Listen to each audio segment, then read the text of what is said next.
Verset biblique, alléluia. Donc si toi qui viens d'arriver, je dis que le Seigneur m'a montré, alléluia, ça fait 2 fois qu'il m'est arrivé des choses sur Camille Makosso. Et moi, c'est des gens, sincèrement, j'aime pas vraiment parler d'eux. J'aime pas vraiment parler d'eux parce que les gens pensent que tu cherches le buzz. C'est depuis l'année passée. Si je ne me trompe pas, c'est avant même, je peux dire, la mort de sa femme. Alléluia. Mais ce n'est pas quelque chose que j'ai pris en considération. Alléluia. Alléluia. Donc aujourd'hui, j'ai eu à cœur de vraiment venir parler de ça et prévenir la personne. Peut-être que c'est tard, je ne sais pas. Et vraiment que le Seigneur me pardonne. Et que le Seigneur me pardonne et que nous les chrétiens, nous apprenons à écouter la voix de Dieu. Parce que avec les choses qui arrivent, beaucoup de chrétiens, nous allons rendre compte, alléluia, de beaucoup de choses. Parce que soit la négligence ou bien on a pris la place de Dieu dans la vie de ces personnes. Alléluia. Donc ici, j'ai accueilli, mais Seigneur, quel verset je peux prendre, alléluia, pour accompagner ce rêve, parce que il s'agit d'une humiliation. Alléluia, une humiliation qui va tomber sur Camille Makosso. Alléluia, je ne sais pas si ce message-là va arriver jusqu'à lui. Mais Camille Makosso, on ne se connaît pas, je ne te connais pas personnellement, sans doute. Je ne me connais pas parce que nous, on n'est pas reconnus sur la toile. Et je ne sais pas pourquoi est-ce que ce rêve-là m'est parvenu, alléluia, cette révélation, je ne sais pas. Mais le Seigneur dit ici, il dit que voici, j'en veux à toi, dit l'Éternel des armées, je relèverai tes pans jusqu'à ton visage. Bien aimé, c'est comme soulever, par exemple, un homme ou bien une femme, tu habilles, on soulève tes habits jusqu'à ton visage. C'est montrer ta nudité, une humiliation. Parce que dans le rêve, ce qui s'est passé était que il était en train d'avoir... il y avait un premier rêve que le Seigneur m'a montré, mais ça, je ne vais pas parler de ça parce que je veux pas, voilà, j'ai pas à cœur de parler de ça. Je ne peux pas dire ça, mais je pouvais parler de celui-ci. Et dans le rêve, il était en train d'avoir des rapports sexuels avec une femme. Et ils étaient exposés. C'était vraiment une grande honte. C'était une grande honte. Je ne sais pas. Et je me suis dit, mais c'est un homme. Et puis bon, ces gens-là, ils vivent comme ils veulent. Est-ce que chercher femme et puis est-ce que même ça va... En fait, peut-être c'est ce qui a fait même que j'ai négligé même ça. Je me suis dit, mais ici, c'est des trucs que c'est courant. C'est courant. Aller tromper les femmes, ça c'est des choses que c'est courant dans leur vie. Donc, pourquoi ça va être une honte? Et puis le Seigneur m'a mis à cœur pour dire non. Tu peux voir ce rêve, mais ça peut, comment on appelle ça, signifier autre chose. Parce que tu parles d'une humiliation, une honte. Une honte, ce n'est pas forcément parce qu'il va aller coucher avec une femme. Mais il y a quelque chose qui va être exposé. Donc j'ai dit, ah, ok. Parce que moi, quand j'ai vu ça comme ça, je me suis dit, mais quelle histoire ici, là, nos hommes nous trompent toujours. Donc, ce n'est pas affaire de honte. Au contraire, même quand un homme cherche une femme, on trouve que c'est un homme dur. Mais le Seigneur m'a amené à comprendre que il ne s'agit pas de sexe. Alléluia, il ne s'agit pas de sexe. Je ne sais pas quelle est l'humiliation qui le guette. Je ne sais pas qu'est-ce que Dieu veut l'exposer. À quoi, en fait, je vais dire, je ne sais pas quelle exposition, quelle nudité, quel est le problème, je ne sais pas. Alléluia, je ne sais pas, je n'ai pas venu mentir. Ce que j'ai vu, c'est ce que je vais dire, je ne vais pas ajouter. Mais j'ai eu à cœur de partager, accompagner ça avec ce passage. Il dit que je relèverai tes pans jusqu'à ton visage. Je montrerai ta nudité aux nations. Bien aimé, ça peut ne pas être une nudité physique. Il y a des choses que peut-être que Camille Makosso, tu fais dans le secret, ou tu as fait dans le secret, ou tu es prêt à faire dans le secret. Et je sais que peut-être que des serviteurs, des servants de Dieu t'ont interpellé. Peut-être que quand tu as commencé ton ministère, tu l'as réellement commencé avec Dieu.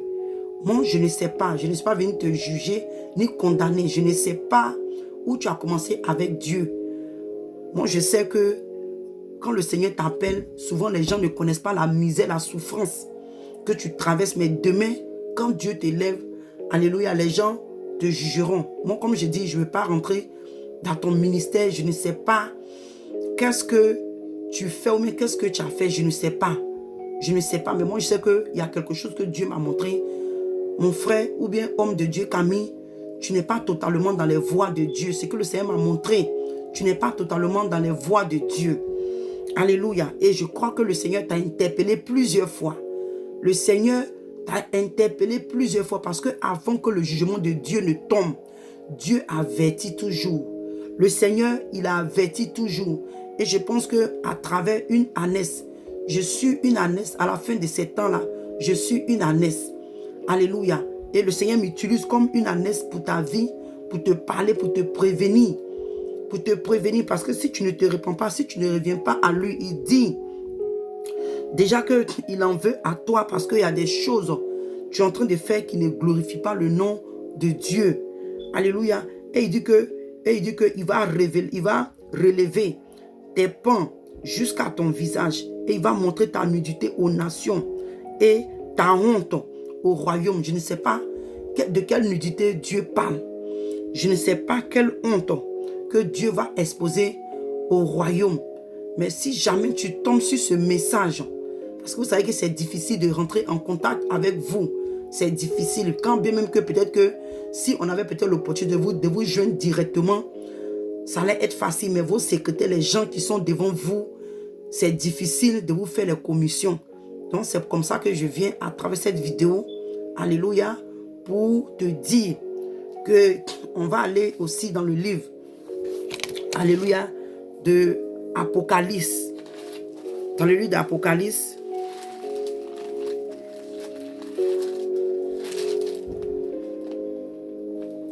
dans le livre d'Apocalypse, j'ai eu à cœur aussi de partager, d'accompagner ce verset, Apocalypse 3, verset 18. Il dit, je te conseille d'acheter de moi de fin l'or éprouvé par le feu, afin que tu deviennes riche et tes vêtements blancs, il dit enfin que tu sois vêtu et que la honte de ta nudité ne paraisse pas et qu'un collier pour oint tes yeux afin que tu voies. Homme de Dieu, Makoso, le Seigneur te dit que il te conseille d'acheter avec lui de l'or éprouvé. Ici, quand le Seigneur parle de l'or éprouvé, ce n'est pas l'or physique que toi et moi nous voyons. Il parle de sa parole pure. Peut-être que toi-même, tu sais que quand au commencement, Dieu t'a réellement appelé, mais arrivé en chemin, nous tous, ça nous arrive à un moment, souvent à cause des épreuves ou à cause de la convoitise dont nous n'avons pas été délivrés. Le diable s'est saisi de beaucoup de serviteurs et de servants de Dieu. Mais si tu reviens à Dieu, la repentance, Dieu est toujours prêt à accepter ses enfants.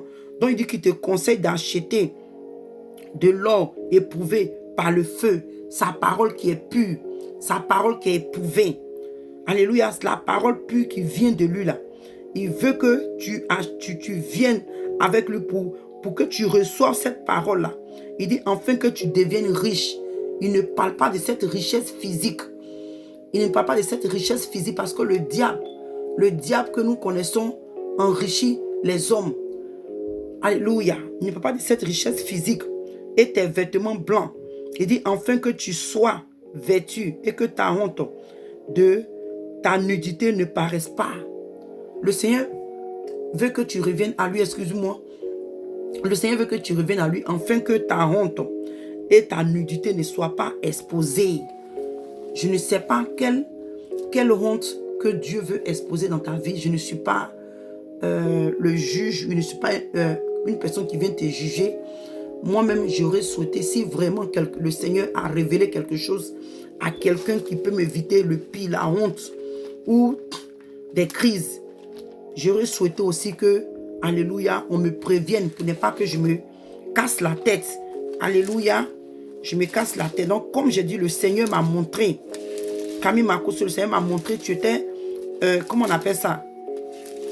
Tu étais en action sexuelle avec une femme. Et j'ai pensé que c'était de ça que le Seigneur voulait me montrer. Il m'a dit non, c'est juste une image. Parce que si un homme avec une femme sont en train d'avoir des rapports sexuels aux yeux des hommes, aux yeux du monde entier, c'est déjà une honte. Donc ce n'est pas ce n'est pas, comment je peux dire ça, c'est pas littéralement ce que le Seigneur voulait me dire, mais il y a quelque chose dans ta vie que tu es en train de faire, ou tu veux faire, ou tu as fait, et que le Seigneur te demande de te détourner, sinon il va t'exposer. Il va t'exposer. Il y a une grosse honte, une humiliation qui vient sur ton chemin. Homme de Dieu, s'il te plaît, si tu sais que réellement Dieu t'a appelé et qu'en chemin tu t'es égaré, il est encore temps pour toi de revenir à Dieu. Nous tous là, nous tous, autrefois, on servait Dieu dans le désordre jusqu'à ce qu'on tombe sur des serviteurs, des servants de Dieu qui nous ont ramenés sur le droit chemin. Sur le droit chemin, c'est mieux qu'aujourd'hui, les gens rient de toi parce que tu veux réellement servir Dieu.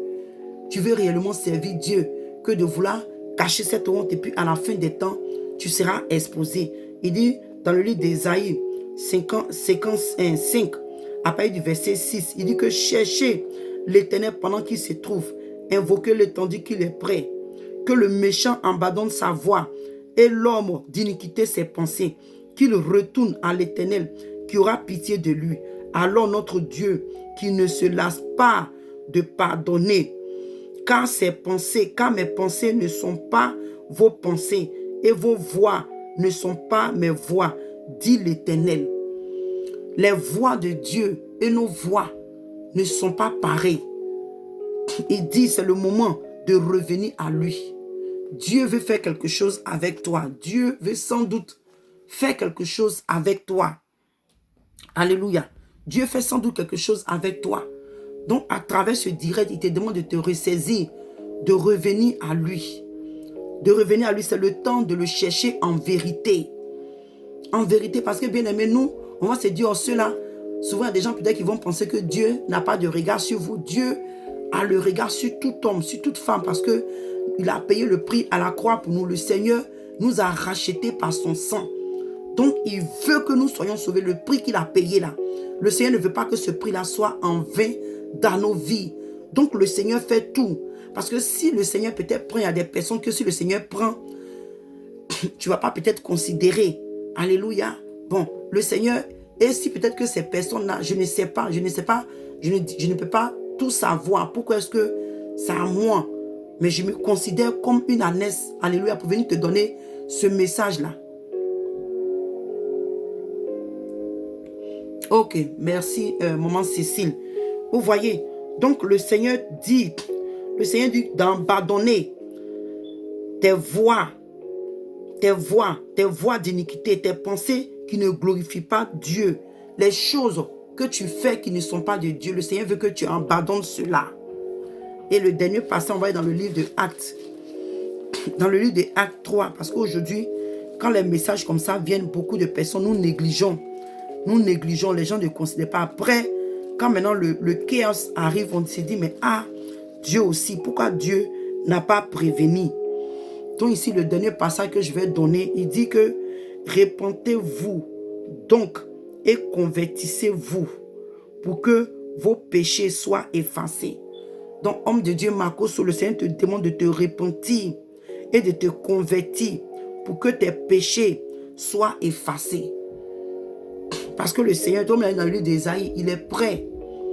Il est temps maintenant parce que le Seigneur, en ce moment, il se trouve, si tu reviens à lui, le Seigneur a tendu ses mains, quel que soit les péchés, quel que soit ce que tu as fait, quel que soit le mal, quel que soit le désordre que tu aurais fait. Si tu reviens à Dieu, Dieu ne va pas te rejeter parce qu'il ne repousse pas celui qui vient à lui. Il ne repousse pas celui qui vient à lui. Parce qu'il dit dans sa parole que à quoi ça va servir à un homme de gagner le monde et perdre son âme. La gloire de ce monde, l'argent n'est rien. Parce que si le Seigneur ouvrait nos yeux pour qu'on voie l'enfer, nous tous, on allait abandonner le matériel et aller dormir dans les églises. Parce que ce n'est pas de l'amusement. Moi, comme je dis, je le répète à chaque fois, j'ai eu l'opportunité d'expérimenter le couloir de l'enfer. Le Seigneur m'a mené en esprit à l'enfer. Mais je n'avais pas vu de feu. Mais l'Esprit de Dieu m'a dit que je suis en enfer. Et la femme que le Seigneur m'a montrée, il y avait deux hommes qui étaient arrêtés derrière elle, mais eux aussi étaient dans les tourments. Ils étaient tourmentés. Mais le Seigneur m'a montré cette femme pour me rappeler par rapport au dépouillement de la femme. Et la femme était dans l'agonie. Et l'Esprit de Dieu qui me parlait, il était triste, bien aimé. Quand les âmes tombent à l'enfer, Dieu est triste. Dieu est triste. Allez, c'est pourquoi Dieu essaie, même quand c'est un criminel de dernier degré, Dieu veut toujours le sauver. Si Dieu a ramené Paul à lui, si Dieu a saisi Paul sur la route de Damas, aujourd'hui là, nous ne sommes pas plus mauvais que Paul. Paul était mauvais à sa manière. Alléluia. D'une manière ou d'une autre, aujourd'hui, nous persécutons l'Église. Nous persécutons le Seigneur d'une manière ou d'une autre.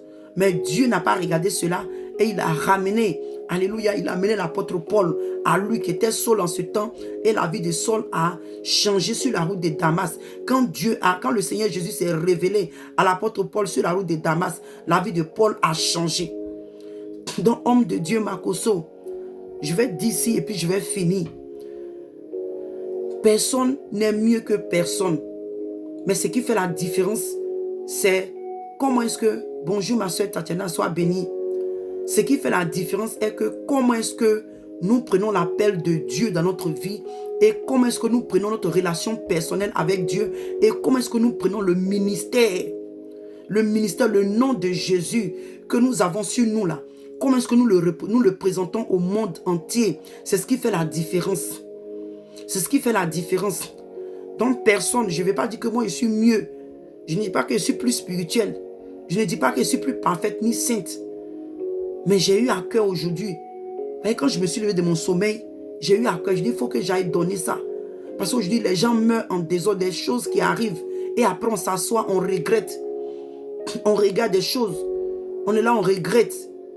Vous voyez, même quand un homme de Dieu est en train de prévenir quelqu'un et que tu sens dans ton esprit, tu sens à cœur, il y a cette compassion de venir aussi crier.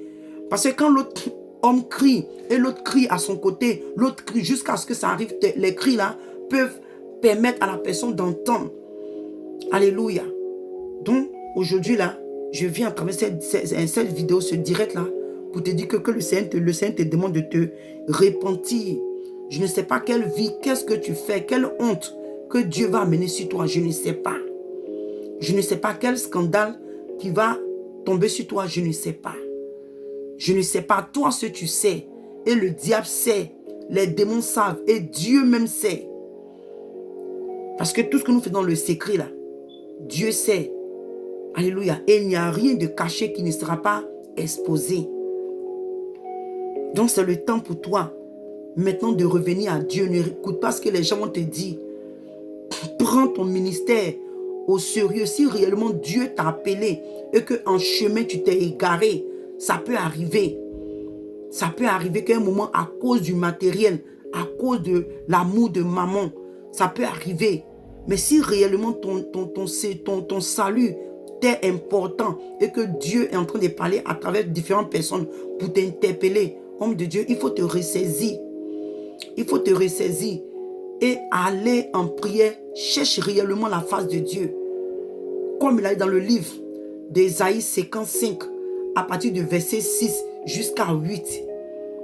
Va et cherche réellement la face de Dieu. Pose des questions. S'il y a des choses que toi-même tu sais dans le secret, tu es en train de faire, réponds-toi. Il n'est pas tard. Si l'apôtre Paul, qui était Saul, que Dieu a transformé sa vie, qui a été un homme qui a bouleversé le monde entier avec l'évangile, Dieu est capable de le faire à notre temps. Mais c'est nous-mêmes qui ne nous abandonnons pas entre les mains de Dieu. Donc c'est ce qui fait la différence. Alléluia. Donc que le Seigneur te bénisse. Alléluia. Que le Seigneur te fortifie. Alléluia. Comme je dis, moi je n'ai rien contre toi. Ce n'est pas du buzz.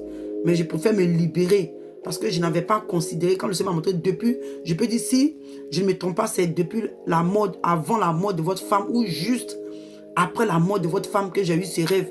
Mais je ne l'ai pas pris en considération. Je n'ai pas considéré et que le Seigneur me pardonne. Donc je préfère venir donner et être libre. Être libre. Je dis que le Seigneur, je vais répéter encore ce rêve. Dans le rêve, tu avais des rapports sexuels avec une femme. Et le monde entier, vous voyez, vous regardez. Et c'était comme si vous étiez en train d'avoir les rapports sexuels aux yeux du monde entier. Et c'était une honte. C'était une honte. Bon, moi, comme je dis que non, les hommes ont l'habitude de coucher avec les femmes. Donc peut-être que c'était un rêve comme ça. L'Esprit de Dieu m'a dit non. Que tu peux faire un rêve, ça peut être comme ça. Mais la signification peut être différente. Alléluia. La signification peut être différente. Donc, le Seigneur me met à cœur pour te dire, venez faire, alléluia, ce direct. Alléluia.